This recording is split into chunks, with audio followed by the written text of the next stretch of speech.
Hello. Today we are going to be working on Beaded JPL. We've got, it's a standard JPL, so to use a smaller, a larger AR, and whatever beads work with that. Mine, I tend to use We've Got Mail in their 18 AWG, since they use AWG instead of SWG. It about equates to a 19 SWG, 5/32 inch, and this is an AR 4.16, thereabouts. So this is what I use for mine. It does tend to make a slightly more delicate piece than I usually do because the wire is thinner than the 18 gauge SWG that I prefer for most things, but it works. I also, for this size of ring, I tend to use a number 6 bead, which is, this will, the quality of your beads is important because you will get a vastly different size of bead hole on cheaper beads. These I get at Joann's. They are fairly inexpensive, but they have a pretty good ratio of good beads to missized beads, but they're not perfect. If you want something where every bead is going to be the same, you want something like a Toho brand Japanese glass bead. But the 6, you can see here, the 6/0, that is the size you're going to want.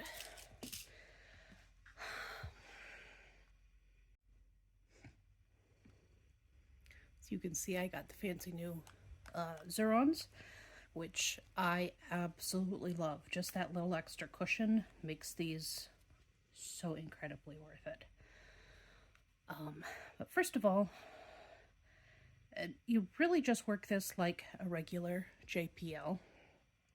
You got one bead. Well, see, this one doesn't quite work. It'll get stuck usually at the beginning. Sometimes you can give it a twist, and if it's a good enough size bead, it'll slide down, but that one did not. So let's try the next one.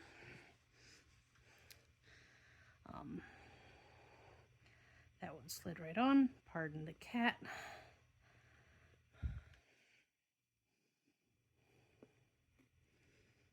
This one, like your JPL, basically you're just creating your own smaller AR by adding some bead to your ring, because that will make the inside diameter a little smaller. So your first two just get hooked together. You don't have to worry about how those go together until your next one, which, if you can we see this? You're going to want to go in the eye, so through there. That is where you're going to want to go through. Oftentimes I screw up and end up creating like a Mobius at the beginning, and that is incorrect. You want to go through the eye. Close that up. Now you have these three that you kind of want, if you can get them to lay so that they kind of look like a Celtic knot, that you need one bead out to all three edges. And then you're going to want to find the eye. See, this one comes out here, but you've got an eye here. Basically just like a normal JPL. I should have beaded a ring first. Oh. That one. That hole is too small. Like I said, the Joann, well, now the Joann's is going out of business. You'll have to try Michael's, but it's still going to be the 6-0. All right, so here we have a ring bead on there, and here you're going to want to, you see how this one comes into that eye. You're going to want to put this one into that same eye. The only weird thing about this versus a standard JPL is that your rings, usually they will be overlapping in a standard JPL. In Beaded JPL, they do not overlap. You just have to, basically once you get the first few in place, which you want to just kind of mess with them until your first 3 face 3 different directions. You can see from the top down, hopefully, 1, 2, 3 on this side. And you are going to want to twist until you find that eye here that has a single other ring going through it. You have this ring in your eye, and you want to make sure that this is the ring, the side of the eye, because of course you have the eye on this side as well. But this side does not have a bead on it. So you want to find the eye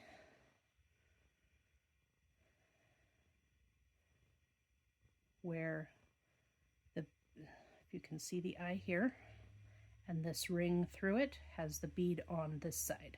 So that's where you're going to want to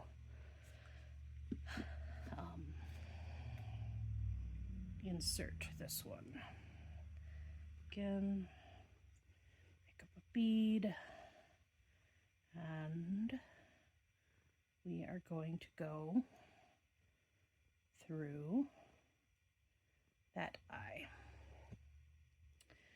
Of course, you could go through the other side and then flip your bead around, but to me it's just easier to find the side with the bead going into that eye right there.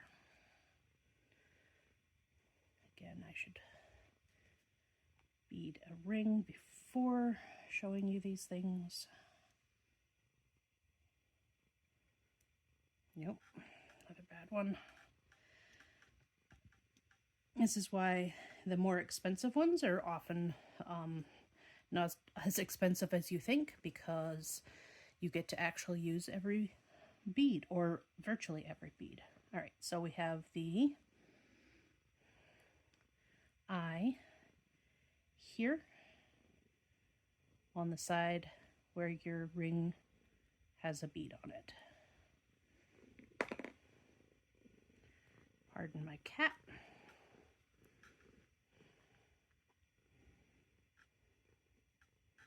She's a fact of life around here. If you can bead around a cat, you're good. Or weave around a cat. But, so here we have enough to be pretty stabilized. And we've got 2. You want to make sure your bead goes around to that side. So we've got 2, 2, and 2. Especially after your first 5 or 6. It is pretty standard stuff. Your shape should stay in place. If it goes on a little bit tight, that's fine. You've got I'm working with this side. I'm looking at an eye here with a single ring going into it. I'm working from the bead side. I've got a bead on a ring going through there.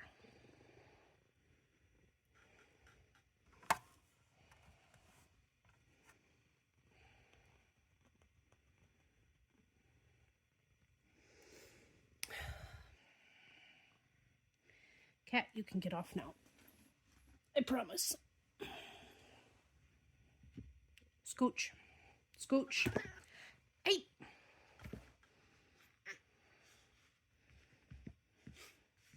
You are rude.